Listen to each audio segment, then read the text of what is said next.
आप सभी ने बोला था, आप सभी ने नहीं, एक बच्चे ने व्हाट्सएप किया था मुझे ह्यूमनाइज पे एक लेक्चर रिकॉर्ड करने के लिए। तो मैं उस समय आ गया था, डिसकंटिन्यू हो गया था चूंकि मैं हैम्बर्ग आ गया था, मुझे ज्वाइन करना था यहाँ पे एज अ रिसर्च असिस्टेंट। तो वो सारी चीज़ें हुई और कंप्यूटर से, मैं जिस कंप्यूटर से बनाता था वो कंप्यूटर मेरा छूट गया।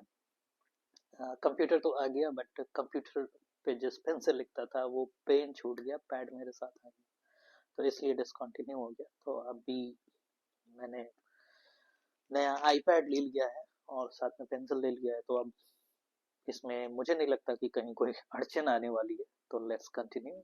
सो ये रिक्वेस्ट पे था इसलिए मैं तुरंत इसको फाइनल कर रहा हूँ, इस चैप्टर को। तो चलिए शुरू करते हैं, let's go. So the book tells us you have studied in the previous chapter about reflection of light by lenses. Refraction, sorry। तो आप याद रखिएगा कि दो चीजें होती हैं, रिफ्रैक्शन एंड रिफ्लेक्शन। ठीक, रिफ्रैक्शन एंड रिफ्लेक्शन। रिफ्रैक्शन में क्या खास होती है? रिफ्रैक्शन में मीडियम चेंज होता है, इसका ख्याल रखिएगा। और रिफ्लेक्शन में अल्टीमेट मीडियम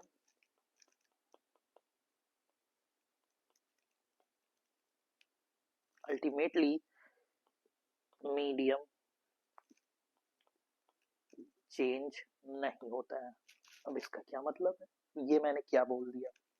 कहने का मतलब ये है कि जब आप रिफ्रैक्शन देखेंगे तो आपने एक एग्जांपल देखा होगा कि ये एयर है, ये वाटर है, ठीक है। कोई भी रे आती है और वो नॉर्मल की तरफ झुक जाती है। तो मीडियम यहाँ एयर था, यहाँ वाटर है, और ये अल्टीमेटली इधर आ गया, ठीक है ना, वाटर। हम इसको पढ़ रहे थे। बशर्ते जब हम रिफ्लेक्शन की बात करते हैं तो एक मिरर का एग्जांपल लिया होगा। ये मिरर था आपका, ठीक है। एक रे आता है, जिस एंगल पे गिरता है उसी एंगल पे वापस हो जाता है, ठीक है ना। So incident angle is reflection angle के बराबर होता है। I is equals to R इस केस में, ठीक है। But here incident angle from normal and refraction angle from the क्या कहते हैं, from the normal could not be equal. Okay, कहीं ना कहीं चेंज तो आएगा ही, बशर्ते मैं ये अल्टीमेट मीडियम की बात क्यों किया हूँ। एक हल्का सा पीछे के चैप्टर का भी एक ओवरव्यू आएगा, क्योंकि जब आप इस मीडियम को जूम करके देखेंगे, ठीक है, इस पर्टिकुलर पॉइंट को जूम करके दिखाने की कोशिश कर रहा हूँ, तो आपका शीशा बना कैसे है? आपका जो मिरर होता है इतना मोटा सा ग्लास होता है और पीछे के लेयर पे ये पॉलिशिंग करी गई होती है। तो ये एयर एयर से लाइट तो आता है, ये अंदर जाता है, ये देखिए ये हो गया, ये डेंस तो हो रहा है, ठीक है ना, ये नॉर्मल की तरफ झुक जाएगा, लेकिन फिर ये निकलता है। जब आप जूम करेंगे तो ये चीजें दिखेंगी आपको, ये हायर लेवल पे है। इसीलिए मैं यहाँ अल्टीमेट मीडियम बोला हूँ, क्योंकि ये ग्लास मीडियम एक अलग आ रहा है, लेकिन बात क्या है, एयर से आया लाइट एयर में वापस गया, तो अल्टीमेटली एयर में ही चला गया, बशर्ते यहाँ पे एयर से आया लाइट वाटर में चला गया, ठीक है। उम्मीद करता हूँ ये सारी चीजें समझ आई होंगी। Okay, so let's go to the further line, चलते हैं, देखते हैं। जरा सा मैं इरेज करूँ।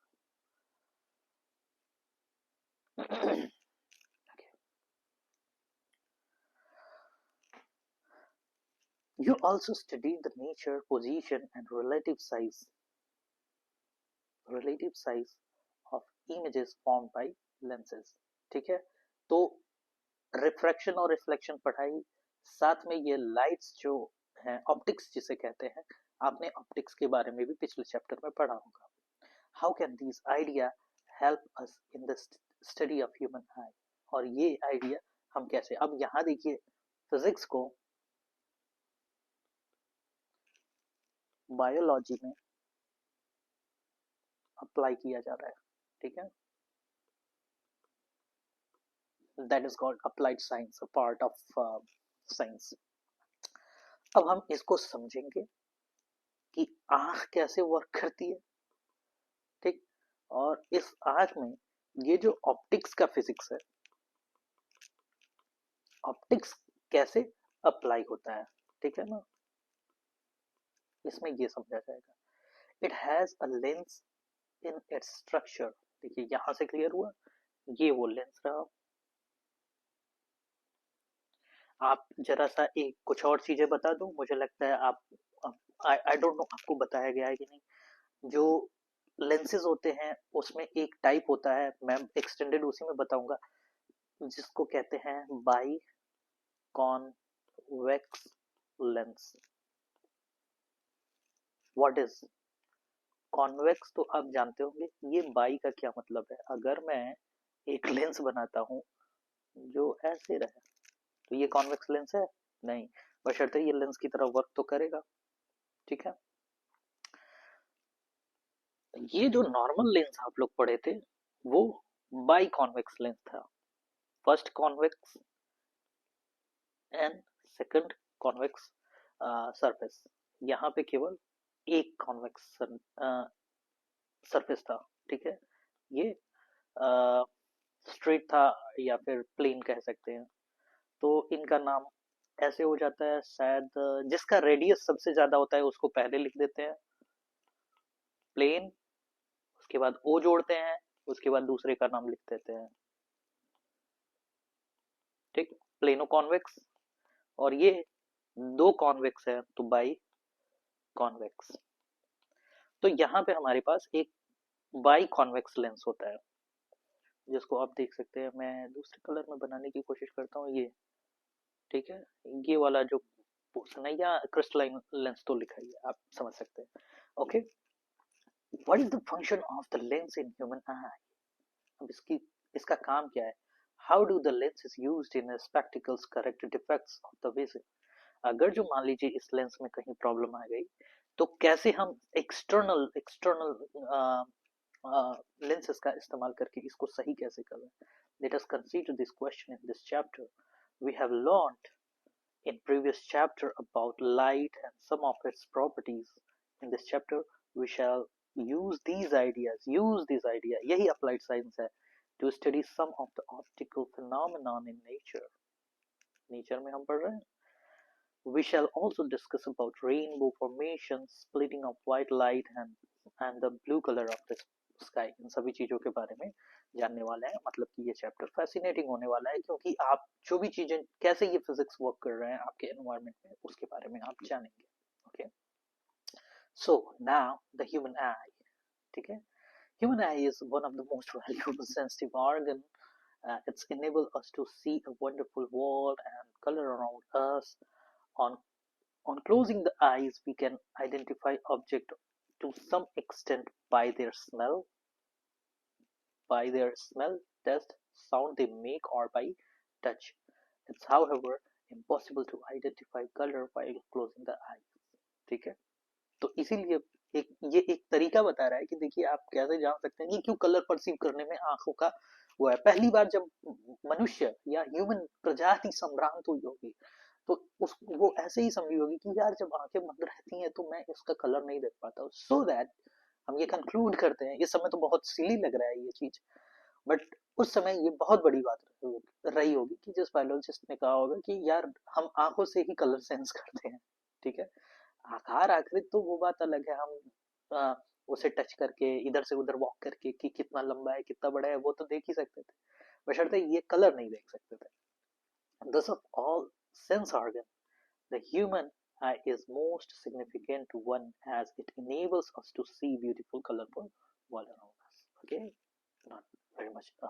It doesn't have very much importance. I mean, this paragraph. Okay, the human eye is like a camera. Its lens system forms an image of a light sensitive screen called retina. ठीक है, अब क्या करता है कि इस lens के help से इस पे एक वो बनता है, इमेज बनता है। ऐसे बनेगा, उल्टा बनता है मोस्टली। ठीक है, ठीक है, रेटिना पे बनता है। Light enters the eye through thin membrane called cornea. Where is cornea? उसको हटाइए, ये कॉर्निया है, कॉर्निया यहाँ पे है। इसको जरा और बड़ा, इससे बड़ा नहीं हो रहा है। यहाँ एक पतली सी लेयर देख रहे हैं आप, एक इस तरह से गई है, इसको ये यहीं पे खत्म हो जा रही है, ठीक है ना। तो वही कॉर्निया है, उस मेम्ब्रेन की बात कर रहा है। हमारा कोई भी ऑर्गन ऐसे एक्सपोज्ड नहीं रहता है, मेम्ब्रेन उस पे जरूर होता है, मैं पहले ही भी बात कर चुका हूँ। It forms a transparent bulge on the front surface of the eyeball as shown in figure 10.1. Okay, the eyeball is approximately spherical in shape. Eyeball की क्या बात है? Eyeball here with the E. This is total eyeball. ठीक है, ये पूरा ball है। ठीक है, सॉरी जरा सा नया है तो मुझे भी अभी एडजस्ट करने में प्रॉब्लम हो रही है। शेप, अब इस आई बॉल का शेप क्या है? Spherical shape. ये इसका डायमीटर 2 से 3 सेंटीमीटर का होता है, मतलब कि रेडियस 1.15 ऑलमोस्ट। या most of the refraction for the light rays entering the eye. देखिए यहाँ रिफ्रैक्शन की बात करी गई है, क्यों? क्योंकि एयर से लाइट आएगा, ठीक, और अंदर जाएगा। यहाँ मीडियम एक्स है, चूंकि हम फिजिक्स की बात कर रहे हैं इसलिए उसी पे ध्यान दे, बायोलॉजी पे कम जरा ध्यान दे, जब उसकी जरूरत आएगी तो उस पर ध्यान दिया जाएगा। एंटरिंग रिफ्रैक्शन हो गया होता है, I occurs at the outer surface of the cornea. Refraction outer cornea के आउटर सरफेस पे होगा, अभी यहाँ की बात करी जा रही है। The crystalline lens merely provides the finer adjustment of focal length required to focus object at different distance on the retina। अब इसका क्या है, बायोलॉजिकल वर्ल्ड बहुत ही है, ये अपना वो अपनी थिकनेस इंक्रीज और डिक्रीज करता है। ठीक है, in some cases it will be like this, in some cases it will be like this. तो ये जो इनर इंटरनल थिकनेस है वो इसकी चेंज होती रहती है, जिससे कि ये जो फोकस है, ये लाइट्स यहीं पे आके मिले, ठीक है ना, तो ये बनेगा, इमेज बनेगा। अगर जो इसमें ये सही से फोकस नहीं कर पाता है तो हो सकता है कि ये लाइट्स कहीं यहाँ जाके मिलेंगी, या फिर किसी दूसरे कलर में दिखा देता हूँ, या फिर हो सकता है पहले ही आके मिल जाएंगी। तो इन दोनों केसेस में हमें प्रॉब्लम होगी और हमें किसी न किसी तरह की आई डिजीज तो नहीं कर सकते, इसे डिफॉर्मिटी कहेंगे। ठीक है, we find a structure called iris behind the cornea. अब आइरिस की बात कर रहे हैं। आइरिस देखिए यहाँ पे एक स्ट्रक्चर है, आप ऊपर की तरफ भी देख सकते हैं, यहाँ पे वही स्ट्रक्चर है। ये क्या करेगा, एक दरवाजे की तरह, आप देखिए कि ये अगर जो पूरा बढ़ के आ जाए तो ये यहाँ पे अपर्चर जो है, यहाँ पे बहुत छोटा सा स्पेस बचा लाइट को एंटर करने के लिए। तो आप समझ सकते हैं कि ये किसी न किसी तरह से लाइट की इंटेंसिटी या फिर तेज या कम देखने में हेल्प करेगा, तेज लाइट में या कम लाइट में देखने को हेल्प करेगा। तो आंखों पे जब बहुत तेज से लाइट पड़ती है तो ये इस दरवाजे को बंद कर देती हैं और कम लाइट जाती है, बशर्ते जब लाइट कम होती है तो ये और पीछे हो जाती हैं और छोटी हो जाती हैं और ज्यादा से ज्यादा लाइट अंदर जाने देती हैं, जैसे कि कम लाइट में हम देख सके। Iris is dark muscular diaphragm. तो ये मसल्स हैं कहीं ना कहीं, ये ये मसल्स हैं, और क्योंकि ये आपस में चेंज कर रहे हैं तो मसल होना जरूरी है। डायाफ्राम क्या होता है? डायाफ्राम एक तरह का मेम्ब्रेन होता है जो कि मूव करता है, मूवेबल होता है, that controls the size of प्यूपिल। Size of प्यूपिल, प्यूपिल का क्या मतलब हो गया, प्यूपिल का ये मतलब हो गया, ये जो बीच में जो एरिया बच रहा है इसी को हम प्यूपिल कह रहे हैं, ठीक है ना, इनसे हट के, ठीक है, तो वो प्यूपिल हो गया। The प्यूपिल regulates the end controls the amount of light, इसको प्यूपिल रेगुलेट ना कह के ये जो मस्कुलर डायफ्राम है,